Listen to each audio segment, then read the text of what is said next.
Its energy surrounds us and binds us. What is up, nerds? Welcome back to Carbonite Convos, episode 17, and boy, is it a good one.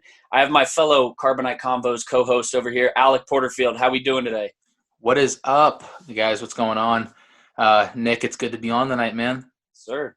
Yes, sir. So for all of you tuning in on YouTube, on all podcast platforms everywhere, don't forget to follow us.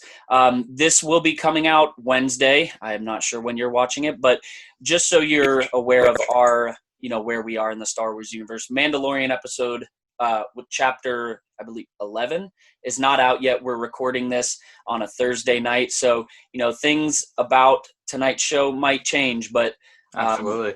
Things might get wild in the next 24 hours, man. Yes, they will. Yes, they will. So, brief rundown of what's gonna, be this focus of conversation today is going to be Obi-Wan and Qui-Gon Jinn's lightsaber. Me and Alec and I have been talking a lot the past couple days about some fan theories we have, and that prompted us to do some research, and we just have a certain fan theory about Obi-Wan and Qui-Gon Jinn's lightsaber, leading into a conversation about Luke Skywalker, which is part of the theory. And then to finish it off, we're going to go in to a little conversation about Darth Maul and his final words to Ben Kenobi on Tatooine in I can't remember the episode of Rebels, but it was in the episode of Rebels. Twin Sons, I believe is the name. That's right, guys. So we're gonna go into a little Darth Maul history / more delve into his mind and his last words. But Alec, you want to start us off? What do we do? Yeah. So again, just something we were kind of thinking about earlier. Obviously everyone knows from Phantom Menace, Qui-Gon's death. Okay, so. We're kind of watching that, and we were confused, or not even necessarily confused. We were thinking, what happened to Qui-Gon's lightsaber over the years? Obviously, we know Obi-Wan used it to strike down Maul, and then I know he passed it on to Anakin just for a short bit while he was when he lost his. Correct? Well, yeah, that's what. So to back up a little bit, we didn't get any description of this in the movie other than when Obi-Wan is hanging there at the end of Phantom Menace. Maul's swinging around a lightsaber, and we just see Obi-Wan hanging from the little ledge. He channels the Force, and he summons Qui-Gon's lightsaber. One quick stroke just demolishes Maul. Just kills him right in half. No last words, just a last final, and then he falls down the tube. So we thought he was gone. But from that point, we don't get a description of or a little story of where Qui-Gon's lightsaber went. They have confirmed some things from StarWars.com, so we have a little bit of that story, but it kind of makes you wonder about where the lightsaber ended up, and that's where a lot of other people have had their certain fan theories about this too. So, yes, Alec, to answer your question, and I'll read the little prompt from StarWars.com. So regarding Qui-Gon's lightsaber and his death, it's StarWars.com says, after Qui-Gon had been mortally wounded by Darth Maul on Naboo, Obi-Wan Kenobi grabbed the lightsaber with the Force and used the weapon to slice the Zabrak in half. Obi-Wan temporarily gave Qui-Gon's weapon to Anakin Skywalker after he had built a new lightsaber. So between the time of Phantom Menace and Attack the Clones, Obi-Wan has to build a new lightsaber, and sometime between there, Anakin's using Qui-Gon's, which I think is really cool. And that's confirmed until, of course, Anakin Skywalker goes through the process of creating his own first lightsaber. So, Alec, where do you think this story picks up after that? So from there, and I believe this is what the StarWars.com says, is that after Anakin uses it, it ends up in a memorial, correct? Yes, it says just Jedi Memorial or Jedi Museum or something like that. So I think this is where it gets interesting. Hold up, it says the lightsaber ended up in a memorial in the Jedi Temple. Right. Okay, cool. So I think this is where things kind of get interesting is obviously what happens then. Nick, you were saying earlier, once the Empire kind of took over, they went and took all the lightsabers from those temples, and that's what they started to experiment with to create the Death Star weapon, right? But That's where Galen Erso started, some research right, on it, which, I heard on Star Wars Theories podcast yesterday. This is where I heard a little more in detail than what I previously knew. It was more after the fall of the Jedi Order and the rise of of the Empire, they took so many lightsabers and just Jedi artifacts and just burned them in ceremony. So when I heard that, I thought, wow, that's really interesting, because from a canon point of view, that would kind of lead to Qui-Gon Jinn's lightsaber got burned in that ceremony. But, the fan theory we're making is, I don't know when it would have been. I think that personally that Qui-Gon, no, I believe Qui-Gon's lightsaber survived. Yes. In some way, shape, or form. Yeah. But that being, I personally believe that Obi-Wan went and took that lightsaber with him to Tatooine. Yeah, definitely. And that's what I was getting into, is that when Obi-Wan left to go to Mustafar, he didn't know that he would end up with Anakin's lightsaber. Do we know if he took that lightsaber on intentionally to give to Luke eventually, like thinking that far ahead? I don't know. Who knows? He might have just taken it as a memento of his, fallen brother. But he goes to the temple in between when he escapes Utapau and defeating Grievous, and when Order 66 first happens, and going to Mustafar to fight Anakin. He goes to the temple. So which I imagine the clones and Anakin weren't too concerned about getting Jedi artifacts at that time. Maybe they should have been. That would have been interesting to see. But they're going to be focused on killing Jedi, So Obi-Wan comes back. He could have easily grabbed it out of the temple at that point, because if he was willing to grab Anakin's at the end, after the most heartbreaking scene in all of Star Wars, he takes it then. I don't see any reason why he wouldn't take it.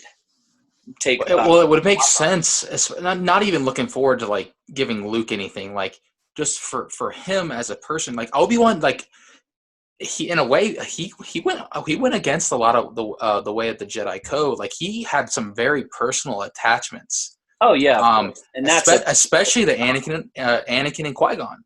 Those are definitely the biggest two. So to have something of theirs with him, I know personally I'd appreciate that. So maybe that's what he was thinking. I mean, that would make sense, but who knows? It would.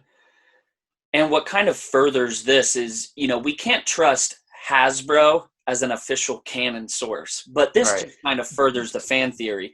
Alec and I were discussing this figure that Hasbro came out with. It's a very nice figure.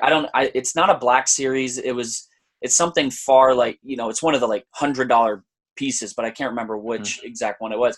But it's of a weathered Obi-Wan Kenobi. He doesn't look much older than when he is in. It's probably a couple years, 2-3 years maybe after. Well, I think like maybe 5-ish.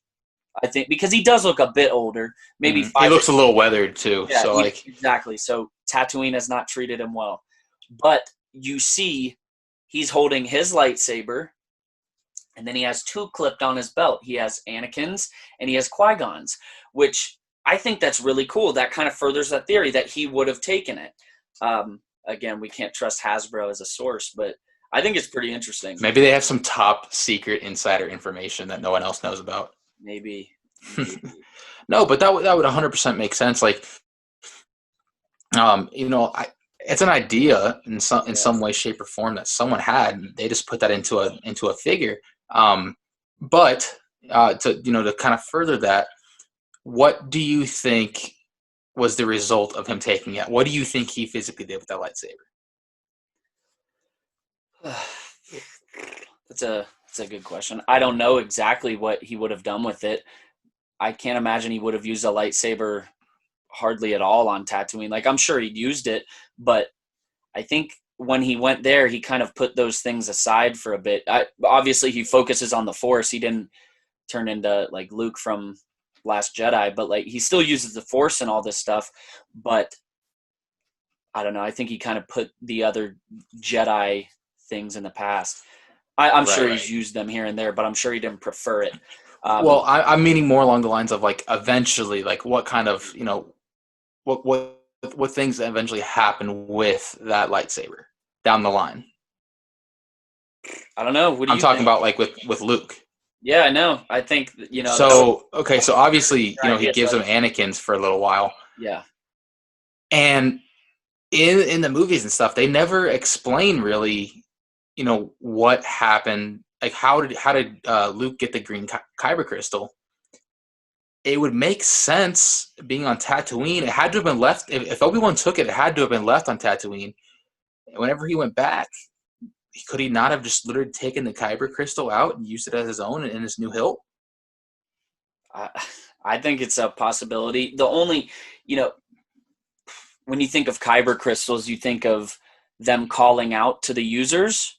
Am I right? So I just finished the Ahsoka book, and that's how she, spoiler alert, that's how she got her 2 crystals for her white lightsabers, was from, and I'm sure you don't know this, it was from, I think, the 6th brother. So one of the Inquisitors, she killed him, and she could hear the kyber crystals singing to her, which is the sign that, you know, those are yours.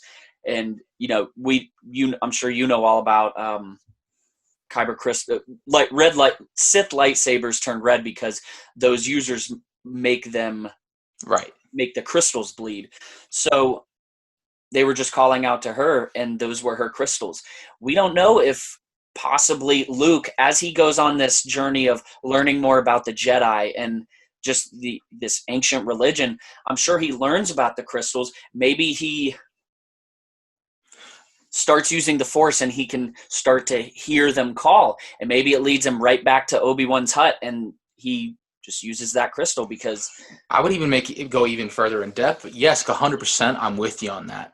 But with Qui-Gon being obviously such a part of the living Force, I guarantee he had to have had some conversation with him, with Luke along that journey. He was like, "Hey, I'm giving you permission to take this thing, use it, and make it yours." you never know, man. I think that'd be sick. Yeah, there's not a lot of information on how Luke got the kyber crystal or got a green lightsaber. I'm pretty sure in Legends or in the something explains a little bit of the detail, but I don't think it's canon. I'm not 100% sure. I haven't done too much Legends digging on this one, but I think it's very possible that it could. I agree. I think that'd be one of those things, just like to be able to connect the 2 trilogies. I think that'd be so dope. Even if it's kind of one of those things like with Rex, how they make it like canon later on. Yeah. I think that'd still be appreciated. Yeah, I think it's plausible. For sure. We just kind of explain, and I'm sure there's some, I don't know, there are a lot more Star Wars fans that are more in depth with it than I. So I'm sure somebody can think of something, but on the other end, think of something on why we could be wrong. But on the other end, I think it could also be made like true in some way by. Right. And if that person is out there that can prove us wrong, do it, please. Oh, yeah, I'd love to hear it. Yeah, because, you know, I don't know everything about Star Wars, so I'd love to hear like what the rebuttal is and see if there's a way around that, because I'm sure there's always a way around something. No doubt. Yeah. So leading in from Obi-Wan Kenobi, Qui-Gon's lightsaber, let's take it much later on Tatooine, when Ben Kenobi faces Darth Maul. Alan, and this is so I'm actually really interested in this because Nick and I were actually talking about this earlier, and we said, hold up, put this on hold, let's talk about this, because we were actually getting super into it a little bit, and I'm like, this is really interesting, and I think people like this, so I think let's talk about our thoughts of what was going through Darth Maul's mind as he has his life about the end. And, you know, we did this with Krennic. We had Fred on to talk about that. So that was Essential Fred. Really fun to just theorize about what could have been, because when you think of what was said when Maul was on his deathbed, he asks Obi-Wan if he's the chosen one. You know, Ben replies, he is. And then you hear Maul say, he will avenge us. And I think it took me a while to realize he's not talking about the Sith, because I always think of Darth Maul as a Sith Lord, or as a Sith, even though for most of his life he wasn't. So you think of his last words, he will avenge us. You know damn well he's not talking about the Sith because he hates them. He hates the Sith. He hates them. If there's one thing Rebels taught us, and even the Clone Wars as well, he hates the Sith. So he wouldn't want the Sith to be avenged. I don't think he'd also want the Jedi to be avenged on the other end, but I truly think in those last final seconds, like I think he was kind of on his, like, Obi-Wan's side. See, in my opinion, I could be completely wrong here. I kind of took that as more along the lines of the general, like, just them two. As far as, like, not Sith and not Jedi, like, between him and Kenobi, like, he will avenge the things that have happened to us over the years. Well, it's interesting. Think of how much more in depth that goes, because he says, if you, I did not think of that part, so I'm glad you brought that up. If he says he will avenge us, talking about just he and Kenobi, it would make sense, because he knows damn well that Palpatine is the Emperor. You know, his plan succeeded. He knew his plan all along. He succeeded, and Maul was never able to bring that. It was just a pawn in the plan. Exactly. So you think of how much how much Palpatine took from Darth Maul, but then you look on the other side of that as well. And he also took everything from Kenobi. Obi-Wan. He took everything. So you sit there, and I think, you know, Maul knows that. He knows that the Emperor has taken so much from both of them. So I really do like that as well. That this Chosen One, which we could have a whole episode about the Chosen One, because he says it's Luke, and I still believe it's Anakin, but again, we could have a whole episode just about that. You sure he wasn't talking about Ezra? FOH, man. Dude. He drives me nuts, man. I know. Early Ezra. Early Ezra's awful. I can imagine if they made Ezra the Chosen One, man. It just wouldn't line up. Obviously. Him and his little blaster lightsaber just coming in. Pew, pew, pew. At 5 miles an hour. Pew. Goodness, that thing. It's a cool concept. It's a cool concept. I agree. I wish it didn't shoot little phaser balls. Like, it's like what we were talking about last blaster. Week. It was like, it looks like a Nerf gun. It does. See how many the sport we were talking about. See how many guys you could blast. Yeah, that's funny. Oh my gosh, goodness, dude. Jesus. But back to anyways, back to Maul. Yes. So again, it's a very, very deep concept. Like, and I think that's what makes these type of things so good. And like Star Wars in general, but like talking about any type of situation that leaves you in like a suspenseful mindset or anything like that, it's like it leaves everything up to, it's so subjective. It's your own personal thoughts. Like Nick and I came about this thing two completely different views, and whoever else is going to come out of a completely different view. And I don't think anybody's wrong, because we don't know. Exactly. And that's what makes it interesting, and that's what makes Star Wars fun, in my opinion, because people can come together and argue about, or debate over things that they believe, and at the end of the day, like, every concept makes sense and every concept has relevance, and again, that's what makes it interesting. I mean, I've seen some theories out there. Okay, there are some bad ones, but it's all good. Everyone's entitled to it. Yeah. Yes, sir. I swear, I just noticed this. I swear you've worn that shirt the past, like, 3 episodes. Dude, I'm pretty sure I've worn this shirt the last 3 episodes. Dude, you're, like, taunting me. Yeah. It's, okay, laundry timing is a little weird, so. Whatever. Hey, man. Dude, I had to go with the, because I always try to wear something Star Wars. I had to go with the Force Awakens Adidas thing. I got it for like $12. Yeah, that thing's dope. Because it's so cold in the pop room, man. It's so cold in here. But I'm nice and toasty in here, man. This was a weird detour. I know. Back to Darth Maul. You're absolutely right, because everybody can have their personal opinion, and I think each opinion stems from where how they grew up on Star Wars, what they really want in Star Wars, So I think people just try to figure out a way for that to be true in their headcanon. I see that term all the time between Star Wars, just the Star Wars world.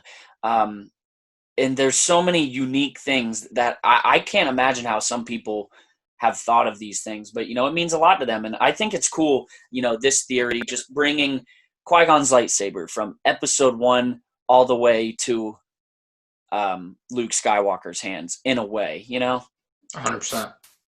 Yeah. What else do you have on Maul? Because we could talk about Maul for Dude, a little bit. I don't know, man. It's Maul is interesting because he's so complex, man. Like, think of the difference between the Maul we see in Clone Wars and the Maul we see in Rebels. Just try to think of the difference. Well, even from Phantom Menace, like, you don't know anything about him at that point. You just see the red and black. And then in Clone Wars, you start to, like, understand him as a character, and he's seeking revenge. And in Rebels, he's crazy. Literally insane. I don't think he's crazy. Dude, like, at the beginning of Rebels, bro, he is insane. No, that's at the beginning of Clone Wars where you're talking about, like, that's when Savage meets him. And oh, you're right. I'm sorry. Yes. Yeah, like, Clone Wars. Yeah. The thing about it is, like, you look at him in the Clone Wars and now in Solo, you see this Maul as someone who just wants to kind of take over the galaxy. He wants to be the big bad guy. Yeah. I don't know. He has no patronage to anybody. He just wants everything. Yes, he's fueled by revenge for Kenobi. That's a big part of his arc, clearly. Well, if not the biggest part of his arc. But you see the younger Maul, he just wants to dominate. He wants to rule. He wants power. And then you look at the Rebel side, and he's so much more wise. Like, obviously, right? Like listening to him talk to Ezra and kind of manipulate Ezra. I don't blame Ezra for doing the things he did. Yeah. Like, he could, like, it's kind of the same thing. Like, Maul, again, he's mature, he's smart, he's powerful. I mean, I think anybody would have listened to him. Also, he can sense the tension in Ezra wanting so bad to destroy the Sith, and just thinking of trying to figure out how. Obviously, right. That led him to Kenobi, and that was, Maul's intention. But Maul is so different in Rebels because you think of how much he's learned. He's studying he's studying holocrons, artifacts. Like, it's so interesting to see because you just, like you said, you hear the way he talks. He knows so much about the Sith and the Jedi. And again, he's just doing it in pursuit of getting revenge and, I don't know, ultimately getting power, I'm sure, but he's just so much wiser. Okay, so here's a question. Yeah. What do you think Maul would have done if he would have defeated Kenobi? Do you think he would have, like, went on to pursue more power after Rebels when him and Obi-Wan fought, or Ben fought? If he would have struck him down, do you think he would have tried to go on to then pursue to take down the Empire, or do you think he would have been satisfied with? I can tell you, I think that Maul would search for Luke because he would just reach out in the Force. I think he's strong enough in the Force to tell if someone's Force sensitive, especially. Well, that's why he was on Tatooine anyways. Well, no, but part of the reason. But so I think he would be strong enough to feel that presence, and I think he would try to train Luke as his own, not obviously not as Zabrak, but like as a Force user, as I wouldn't say a pawn, just as a student. Right. Because that's kind of what he was trying to do with Ezra. Exactly. I was just going to say that. He wants Ezra as a student, so clearly he needs something, whether that is power and trying to bring down the Emperor or not. Like, he wants a pupil, and I think he'd try to get Luke Skywalker for sure. Now, I wonder if he would have tried to keep to teach Ezra and Luke. Because he's not a Sith. There's no rule of two. Yeah. Oh, no. Would he try to create his own little ragtag team of powerful Force users? Dude, you're not wrong. That'd be funny. That'd be dope. Funny. That'd just be like, yeah, like that'd be That would be really interesting. I mean, that'd be pretty deadly, man. Like, I'm just trying to picture that right now. yeah. We got Ezra, Maul, and Luke Skywalker. Like, what kind of trio is that? Completely different. Like, can you imagine just strolling into like a cantina somewhere, just like coming, hey, I'm here to just wreck everything. Oh my gosh. I'm still just trying to think, like, if Maul had succeeded, what would that have led to? You know, let's just say he manages to get Luke. He kills Kenobi and he gets Luke. Here's something. Do you think Qui-Gon would try to reach out to him? Because he has a past with Maul. Maul killed him. Like, do you think Qui-Gon would try to reach out to him? I don't know. That's the thing. It's like, I don't know how easy it is for Qui-Gon to communicate with just a random, like, a certain person. Yeah, like, no, you're absolutely right. Do things have to be right in space and time? Do things have to, like? I think when you look at what I'm saying? when you look at when Obi-Wan has contacted Qui-Gon, and when Qui-Gon has contacted anybody, for the most part, it was either in a very force-sensitive place. You know, we see him contact with Yoda in the final episodes of the Clone Wars, season 6, and it was on a very force-sensitive planet. And then you see him contact Anakin, right, in the Mortis arc. Yes. Contact Anakin in the Mortis arc. Obviously, Mortis is a very force planet, 100%. Literally. You know, and then when you look at when Kenobi has contacted him, I think most of the time it was through like meditation and stuff. Like he was trying to feel something. Right. Yeah. Now I wonder if it's kind of like the two different worlds have to both be trying to contact each other at the same time. So like Maul wouldn't be trying to contact Qui-Gon, and Luke probably wouldn't be able to. Wouldn't be trying to contact them either because he probably doesn't know its existence. I think of it kind of like a force phone. You know, like Obi-Wan feels this. He can feel something calling out to him. You know, this is just how I picture it. He can feel this, like, you know, ring. Like the force is ringing. He can feel it, and so he has to, you know, really channel his abilities to answer the phone. You know, so that's how I kind of picture it. I don't know. Again, hey, bro, pick up. Yeah. That is. FaceTime. You might just in like it's kind of like the holograms. Holograms. Oh! I thought you meant holocrones, and I thought you said holograms. I was like, what? Come on. Nah, come on, man. I know. I was like, what are you thinking, man? Come on. Goodness. So what else do we have? Is there any? So we explained the whole theory on the lightsaber. We got into a little Darth Maul action. I want to hear what other people's thoughts were about Maul. Definitely. I think that's, again, you could talk to 50 different people and have 50 different thoughts, but like what was going through his head. Because arguably Maul is one of the most complex characters. Like his arc is insane. It's really good. Yeah, and it's funny to think that was all brought back by the fans. Like, how cool is that? Literally, like they spoke out, they said what they wanted, and they were rewarded. It's really cool. Ask and you shall receive. So yeah. I mean, when you make a big deal, when you make a big enough deal, and then they did it again for season 7 of the Clone Wars, and we got even more Maul. Which I know. Man, do people love Maul, man? Oh, People love Maul. 100%. People love Darth Maul. Darth Maul, man. Darth Maul. Jeez. I think the German word for Darth is father, so Father Maul. This is kind of off topic, but I saw something kind of cool about this the other day. So when Ben Kenobi and Vader meet for the first time, again, sorry, I know this is off topic. When Obi-Wan and Vader meet? When Ben and Vader meet for the first time. You broke up a little bit. Like when Ben dies. Yeah. Okay. I know this is off topic, but when they see each other, Ben calls him Darth. Yeah. And I was thinking about this. And I saw a thing online about it the other day, and I thought it was so funny. Like, do you think that was him just mocking him and just being an ass, Or like, Yeah. or do you think that was just like because of the filming? Like, did he think that Darth was his first name? I mean, he knows Darth wouldn't be his first name. But at the time of A New Hope, Oh, there's no so in other 1977? Darths. Yeah. Oh, I don't. Oh my gosh, that's funny. I thought it was so funny. Darth?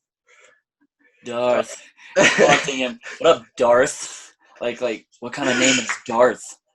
Like a school bully. I know. Oh my goodness. And then he kills him. Like, seriously, like, was he just being a jerk or what? Never know. Obi-Wan is sarcastic. Very sarcastic. Yeah, so. Oh my gosh, how cool would it be? You know that video that somebody made? It's a very popular video of like a remastered fight between Obi-Wan between Ben and Vader. You've seen it. I think so. They do such a good job at making it look like Alec Guinness. It'd be funny to actually see that scene with Obi-Wan's, sarcasm, like we see in the young Obi-Wan. Goodness. Well, he never loses that sarcasm. Even Alec Guinness has it. He's just old, and he's not quite as witty. And it's more wise. Like, who's more foolish, the fool or the fool that follows him? Right. So it's like it's very knowledgeable, but it's like who's more stupid, the idiot or the moron that follows him? Like, just teaching these guys a lesson through his mannerisms, you know? Right. And that's awesome. Yes, it is. I actually have a pretty cool picture coming out along this topic of communicating through the Force. I took it from I think it was a Darth Vader comic, and I kind of did some Photoshop. It's terrible Photoshop, but the concept is pretty cool. So I'll send that to you after this. Sweet. But yeah, I think that's all I got. Again, we'd love to hear feedback on this. Yeah, seriously, I want some other opinions on the Maul situation. Like, I want to hear whoever, because anyone that has an idea is completely valid. Yeah, if anybody has made it this far, please respond. Yeah, if you have made it this far, thank you. Yeah, thank you very much. But I'll round it off. I'll just tell the people where you can find us. You can find us on Instagram, Twitter, pretty much every major social media outlet and podcast platform at Carbonite Convos. Clearly, you can see the graphics around us. We have some personal handles that, we just share, more nerd things from our personal lives, our collections, and you'll see theories like this and stuff. Yep, big Spidey guy. Actually, we at the time this is released, we'll have some Funko Fridays have come out. So if you haven't checked those out yet, please make sure you do. Yep. Yes, sir. Again, thank you everybody for anybody who made it this far. We really appreciate your support. We would love feedback on what we could do, better to help you guys. But yeah, so this is episode 17 now. We got a Funko Friday coming out, clearly Friday. But yeah, Alec, I'll talk to you soon. And everybody, thanks again for your support. Awesome. Thank you guys. May the Force be with you. Remember, the Force will be with you. Always.